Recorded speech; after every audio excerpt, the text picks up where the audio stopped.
Good afternoon, friends and family. Today we have two special guests in my new episode of Yapa Photo talking about travel and tourism industry. This industry has been directly impacted by COVID-19. So I wanted to have two professionals coming to talk about the situation. We have Céline, who is in Austin, Texas, and Paul in Chicago. I'm going to let both of them introduce themselves. Céline, bonjour. Bonjour.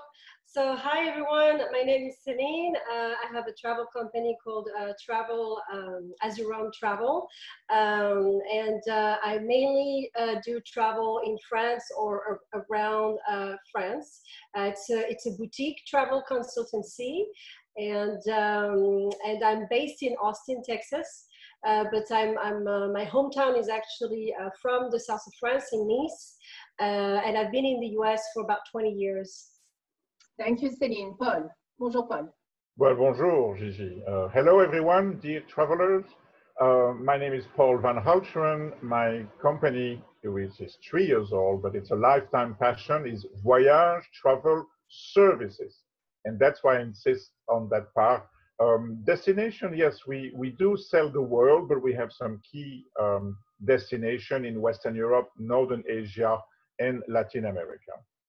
So you two are very specialists. With the two of you combined and your expertise, we can probably travel all around the world. Today, we have a crisis, a health crisis that is obviously impacting the travel and tourism industry. People are not traveling anymore. So I wanted to find out, first, what is your role? What does it mean to be a travel expert in your field? And two, how does COVID-19 have impacted your industry since the beginning of the lockdown? Paul, tell us more about your role. Basically, the first symptoms started in early January with basically a drought of new reservations, absolutely no new bookings. My duty really for the first month, January and February, was to make sure that all my clients who were abroad at the time or were ready to go, should we go, should we not go? And the one who wanted to cancel, since we are human, so we deal directly with our suppliers, airlines, hotel group, destination management companies, I was able to get reimbursement for everyone, sometimes a little bit slow, but at the end, everybody was reimbursed, and everyone, and that's the most important, who was abroad, who was traveling, returned safely. I have 60% of my clients are based in North America, 35% in Belgium and France, and I have a 5% developing customer base in South Korea. So everybody returned home. The last one was just like 3 days before the lockdown. So that's the positive thing. Céline? So yes, so obviously the situation has impacted travel quite a bit. For me, it started actually in February. I have quite a few business clients who go to France for conferences, and as the world was turning upside down, a lot of conferences got canceled. So I had to deal with all this first flow of cancellation to France in February, and since February, it's until even just last week, I was still dealing with cancellation. I've had some customers who were already quite a bit ahead in their itineraries for the summer, and obviously they decided that it was not safe, and even me, I was kind of leaning towards that idea. It's like, well, I don't think I can sell travel at that time. I've had some people from South America who were insisting on going to France, and I think the news had not come to the full light over there about the situation in Europe, especially in France, and I had to decline basically travel. So as a travel specialist to the region, the good thing was that I kept all the news of everything happening every day, all the developments. I tried to stay on top of it so I could be the first one to tell to the people who are very far away from France, actually the situation is like this. there are some decisions that happening in France or even in Europe that people in the US are not really aware of, or the news media doesn't really pursue firsthand. So I guess the advantage of being a specialist of that specific area was to be able to really give a lot of news to my customers in a timely manner. And before the main media would even know about it, if they were actually even going to talk about it, which sometimes they don't. So I hear two things here. I hear safety, obviously making sure that your customers are being safe and remaining in a safe spot, but also it's good to hear that most of the cancellations have been refunded. There was no loss of money in the situation. We're dealing with uncertain times, which means we don't have a date when we can travel again. As travel experts, how do you see the year 2020? What is there for you guys to look forward for? Well, as you may have heard, I'm glad Céline mentioned, staying on top of the news.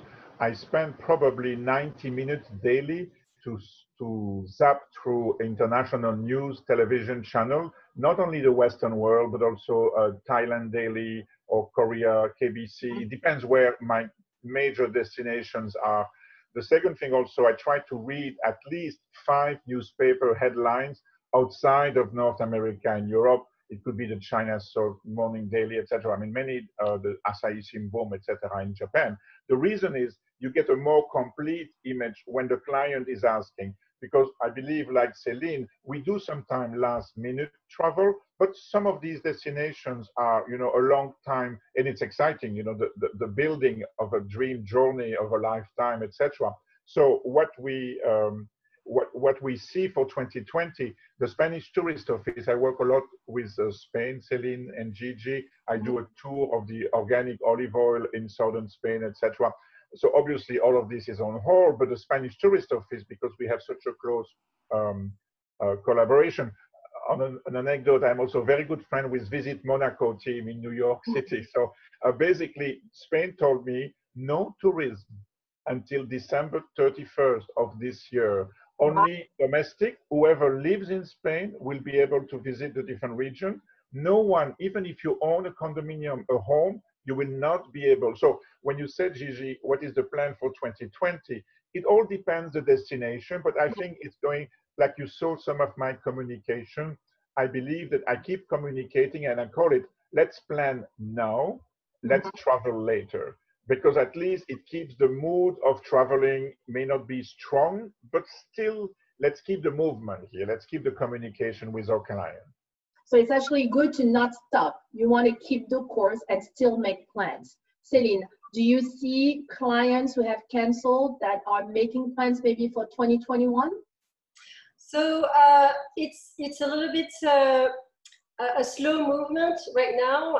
The people who had plans right now and for the summer, they still want some time to actually consider 2021.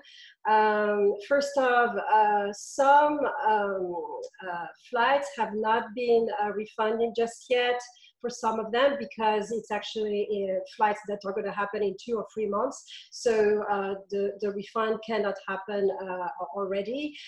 So there's all these kind of like tricky parts, most of the time people are going to want to maybe get a refund, or at least make sure they have these vouchers in hand in order to reapply for a 2021 flight. So it's a little bit in the middle. I think it's a little too early as far as the people for French trips or around France to actually go and plan. The will is there. All of them have expressed that they would love to actually go back to, go back on planning for 2021, but nothing is actually set for sure. So again, I think it's still a transitional time between getting the refunds and trying to see how the situation is with the science, the science part.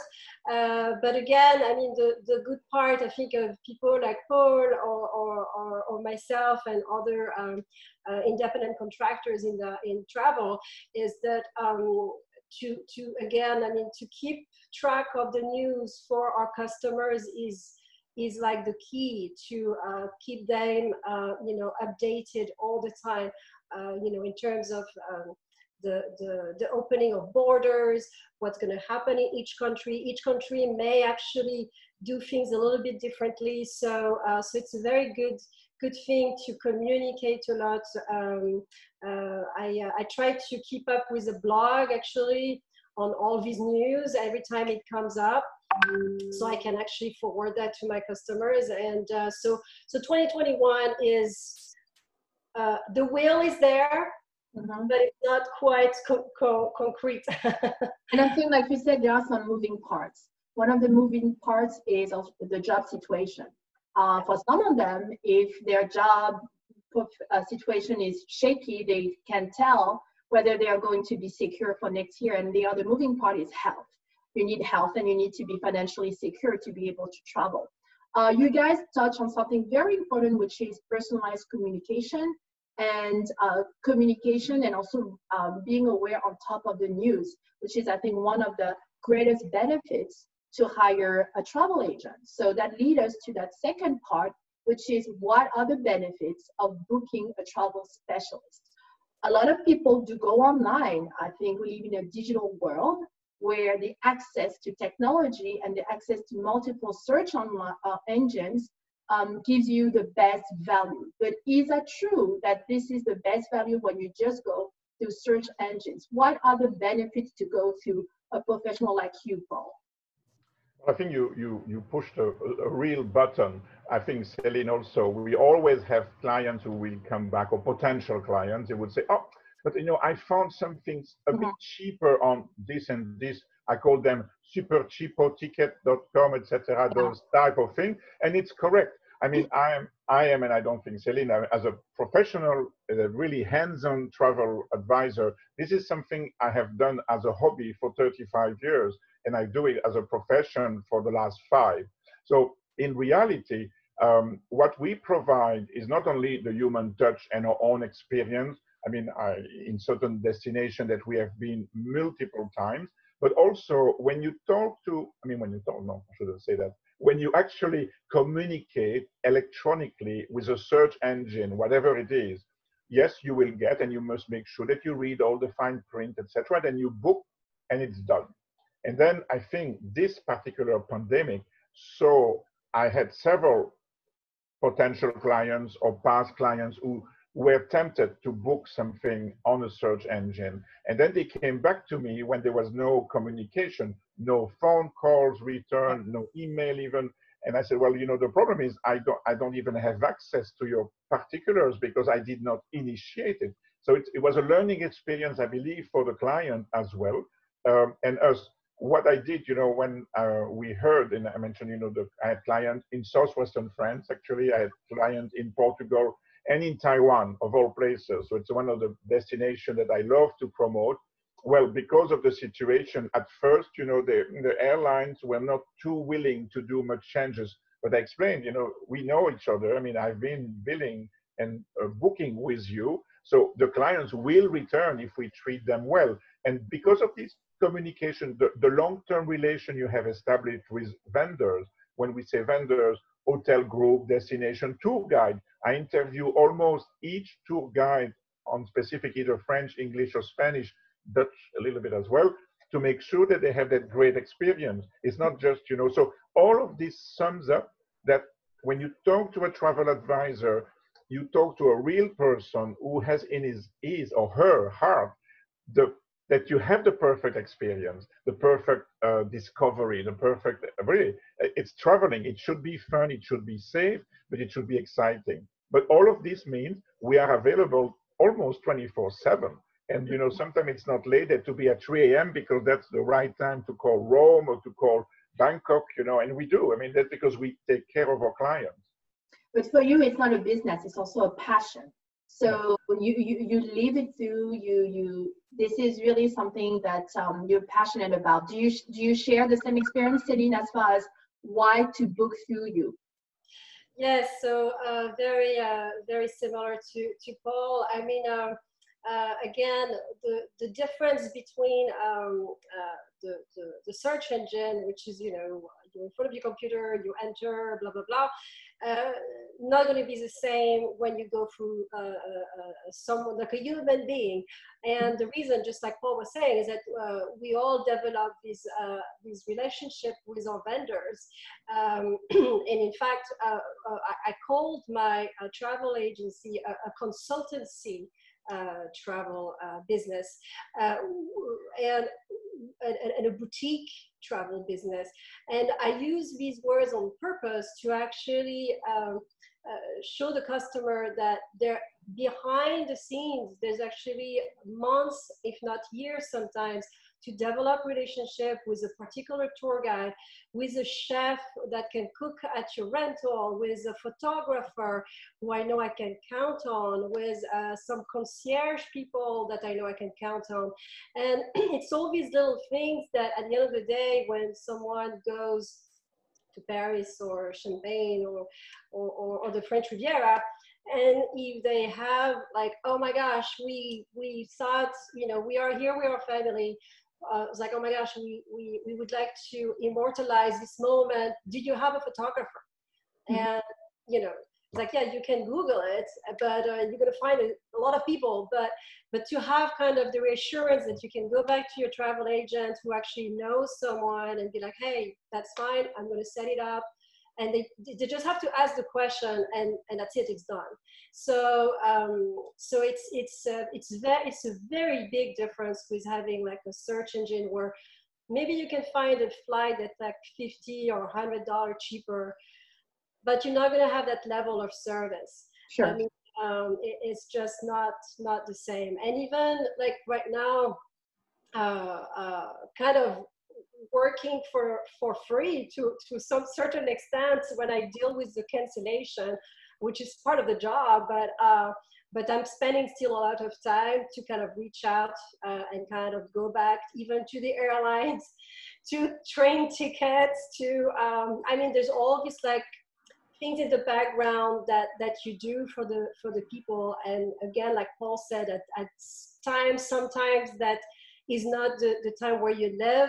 So in my case, you know, it's a 7-hour difference with France. So most of the things are done with that time difference. And I'm actually going to give you a funny anecdote that happened to me last year, where I had a client that was in the south of France, and he had to change his entire itinerary at the last minute. And when I say the last minute, it was to the day. So the day he left for France, he was like, oh, I have a change. I need to go back home actually sooner than I thought for business. I need to change everything, the tours. Wow. And he had tours in Paris and on the French Riviera. So, you know, last minute, calling everyone, okay, can you do this? Can you do that? Can you arrange, blah, blah, blah. The funny part, or funny right now, is that I was actually at the hospital. Oh, wow. I had kind of a freaky thing happening to me, and I ended up being at the ER with my phone. Oh no! People, and that man never knew where I was, and but kind of like when I think back about it, I was like, okay, and I made it happen. It was kind of a very satisfying moment for myself, because, you know, he had what he needed, and he had all the tours that were rearranged, and so this, again, you can't beat a human person doing that versus a search engine, for sure. I think you both made it very clear the benefits of going through a travel consultant versus search engines. Just like you said, a higher quality of customer service, personalized customization, but also creating memories together that's going to last a lifelong. And ultimately, that's going to lead to repeat business, because word of mouth is so powerful in your industry. And I want to share an anecdote between Celine and I. I'm a teacher, And I recommended last year a family in my school who was going also to Nice for the World Cup. And they were delighted, saying, to this day, we're still talking about this. You know, the whole family went. They also stopped in Paris. So that was word of mouth, and you designed their experience. I saw the photos of the rental. It was wonderful city. Thank you. And so tell us about, because you're also an ambassador of the Côte d'Azur. What does it mean to be an ambassador? So, yes, I'm actually an ambassador and a partner with the brand Côte d'Azur France. So, what that means is that the travel board of the French Riviera has organized over the past 2-3 years these roles to people who are representing the best the region. And for them, it's actually a way to have kind of a heterogeneous image given of the French Riviera, so that you don't have anyone who can talk about it. It's actually people who know what they're doing, who've been there, who have a particular role. So among ambassadors, it's not just in tourism, but you have some people who are developing some food that are specific to the region, wine, for instance. I mean, you have some artists as well. Sorry? Perfumes, maybe, in the French Riviera? Yes, perfume. You have some people in Grasse who are doing the perfume, who are ambassadors as well of the brand. And you have some artists that are from the Riviera that are, you know, good for the image of the Riviera. So I am part of that group of people, and it is kind of a key thing right now, actually, for myself, because they. You know, since there is a little bit of a crisis for everyone in tourism, they actually try to support for a lot of webinars, a lot of communication, maybe what is going to be done by the region. And funny enough, to have that status, it actually helps to have, again, more key information and key communication about that specific area, what they're doing, how they're going to change to welcome maybe a tourist at the airport. I mean, all these different aspects for tourism in general. So it's almost like, how do you call it? Continuing education to a certain extent, but on the region. So yes, it's I'm very, very proud actually to have that status. And this leads us to our last part of our discussion, which is let's talk about positive personal experience. So then our audience can also find out some hidden gems. So as travel expert, can you share maybe some top 3 of places that you guys like to travel, whether it's professionally or personally? What places that are not necessarily on the map or super touristy can you share? Your favorite one? That's always the question. You know, there are so many places, and I like to divide it maybe geographically, but I like to do a little backup on this. Is that what do I like to do when I travel? And that's what I try to duplicate when I offer different plans or different options to my clients. So usually, I mean, it's very fashionable today, but I think since the beginning, sustainable tourism has been part of my policy, of the way I like to develop, you know, to develop deep meetings with people, discovering the local food, going to the farms, going to UNESCO site, doing some nature if they are more inclined to that. But it's a mix of everything. You know, life is too short to be boring. Well, in vacation, on a trip as well, in my opinion, and the flexibility. I want to also share an anecdote, you know, that was back to how do you develop, you know, the relationship with your vendors. It's back in 2016, I had a high-end group of 8 mature Texans from Dallas going on a trip to France, Paris, the Canal of Bourgogne, Loire Valley, and Normandy, and back, and with a stop in Giverny, which is a must. Basically, unexpectedly, we had booked 6 months in advance. It's called Versailles Prestige, meaning they open from 8 to 10 for a group, one group of maximum 18 to 20 people, and you visit the private apartment of Marie Antoinette. You go to Madame du Barry boudoir. I mean, things that are not open to the general public, general access.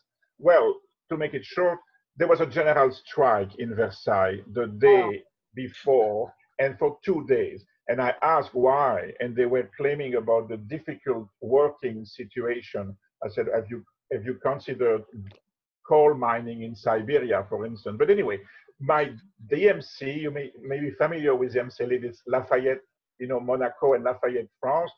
Immediately, we organized a very deep visit of Fontainebleau, which is a very fantastic chateau as well. So that's what it's so important when you know. That was really with 4 hours notice. They woke me up at 5 a.m. Chicago because they had to do something. No, what I like to do, when the destination, if we take to Western Europe, obviously, you may have heard my accent, but I'm from Brussels, Belgium. So yes, I like to promote Belgium, but I love southern Spain and Spain in general from the Atlantic. So that's one destination because you have the major big cities, that we all know, Seville, Madrid, Barcelona, and then you have the second tier cities. I hate that name, but it's so much in many, many countries you have that.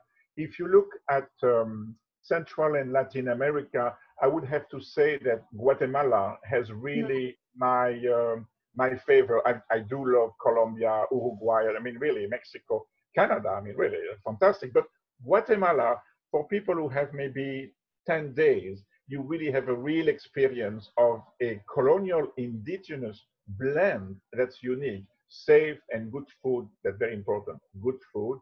As I said, Jenny Craig is not my friend and similar. So I think good food is important. And finally, indulgence.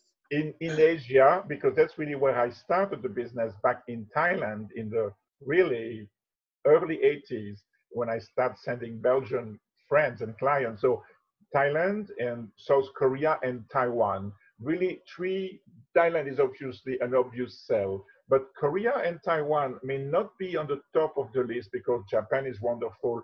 Mainland China is a different destination, but it's so much in terms of the warmth of the welcome and the experience and the fact that can you do, because I don't know, Céline, but I do also solo, couples, families, and small groups. I've never been asked more than 16 people, to be honest. So can we take public transportation? It's an experience to go on the Shinkansen, the bullet train in Japan, or you go into the tram in Seville, or Lisbon. Those are things that the clients will remember because it's different from their day-to-day life. And that's what we want. When you travel, that includes me. I don't want to duplicate my life in Brussels or my life in Chicago. Exactly. When you travel, you're looking for a new experience. You're looking for novelty and excitement. Céline, tell us about your favorite spot. So while Céline is going through, I'm just going to get my charger because my computer is going to die soon. So go ahead, Céline.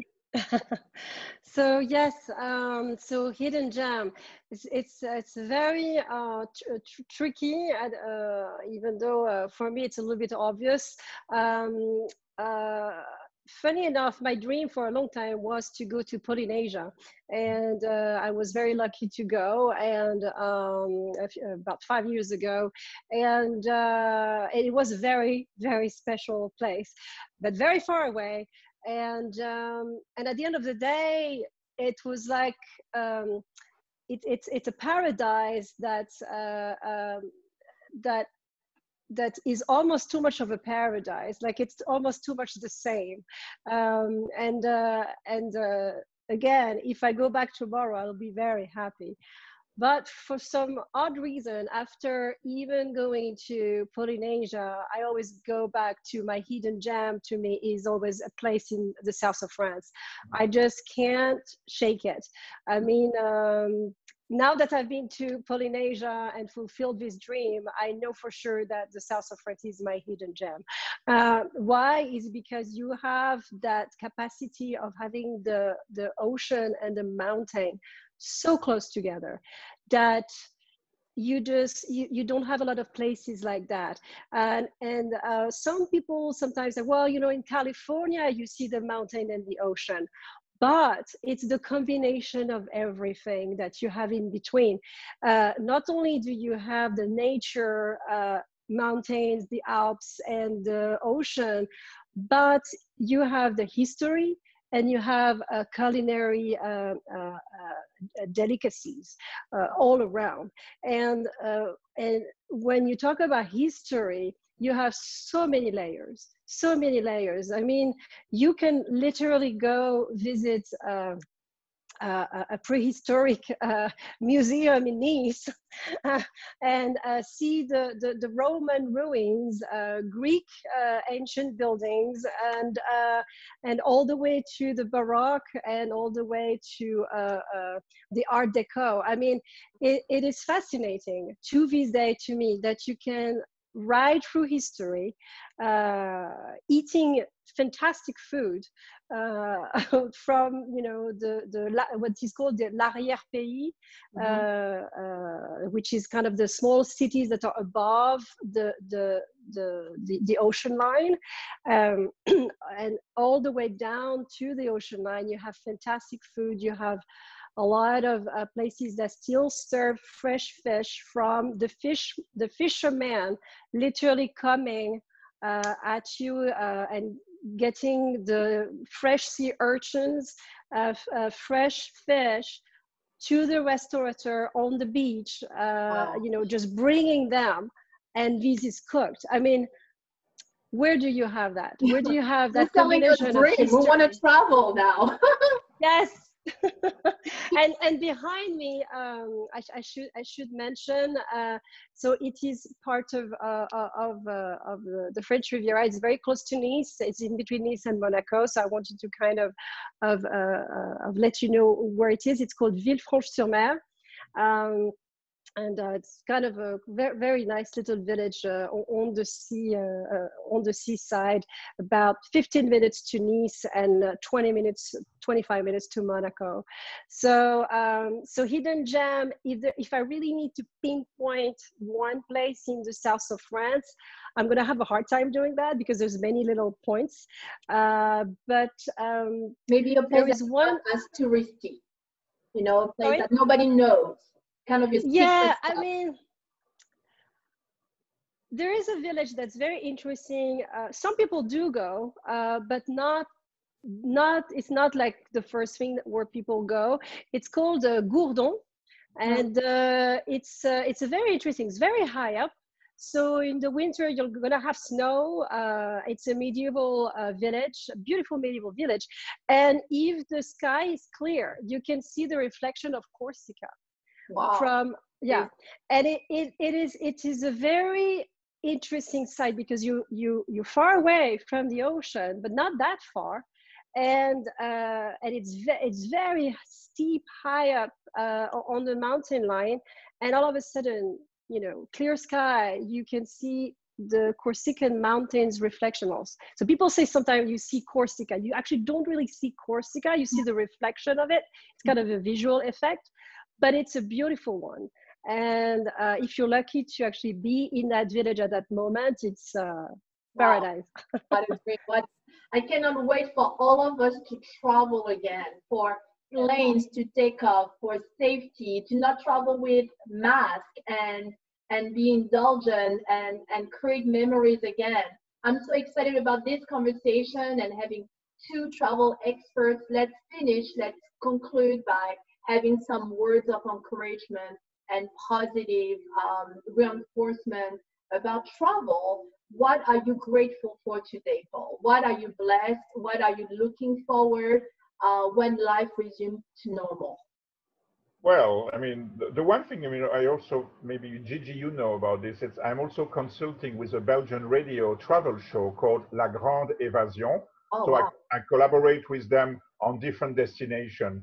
And one time, I didn't want to say it right away, Céline, because they asked me, what is your favorite part of the world? And they were expecting me to see the rice fields of Bali, maybe Cameroon, volcano land. And I said, no, to me, the most perfect, picture perfect and nice experience is Saint-Jean-Cap-Ferrat. I think yes. as a seaside resort, I do like Villefranche and Aise-sur-Mer and Cap d'Aille. I mean, really, my great-grandparents took their retirement in Grasse. So I've been to the region often, but I didn't want to talk too much about this. Really, Saint-Jean-Cap-Ferrat, and they were surprised because they said, oh, we thought so much more exotic. I said, well, yes, I mean, obviously, I like other places as well. So what I want to mention, and that's why I continue to communicate via the social media, LinkedIn and Instagram, and also by my newsletter. I don't do a blog yet, and Celine, I may have to call you on that, actually.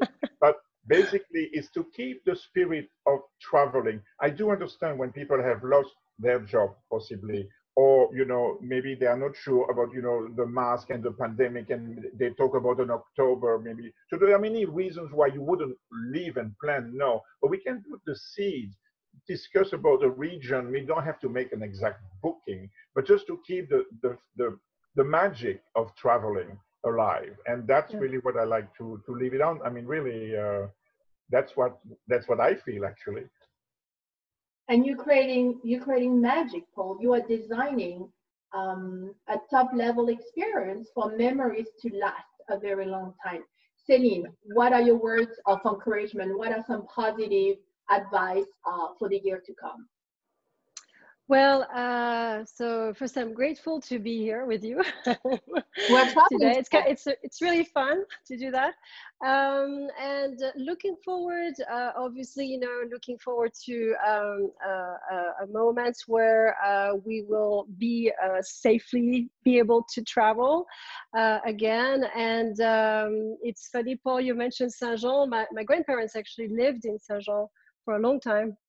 And so I know Saint-Jean-Cap-Ferrat very well, and it's true. It is magical. I mean, again, like I said, you can pinpoint so many places on the Riviera that are fantastic and magical, and Saint-Jean is definitely part of it. When I was mentioning some restaurant being delivered fresh seafood, there's actually a place.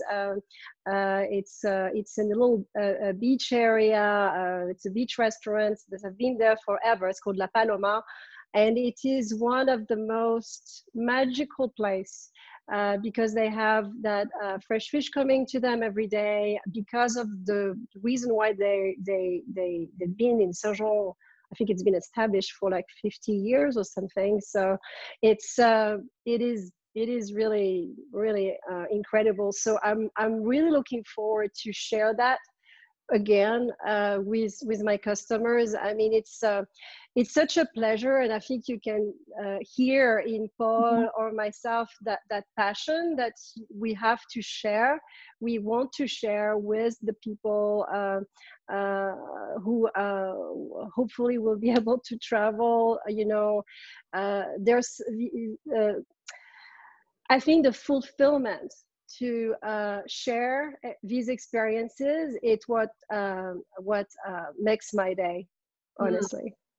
Well, what a great way to end our discussion today. And Paul, I want to say a little shout out because Paul comes to my school to present in Belgium. So that's our little travel connection because we talked about Tintin, we talked about Belgium and comic books.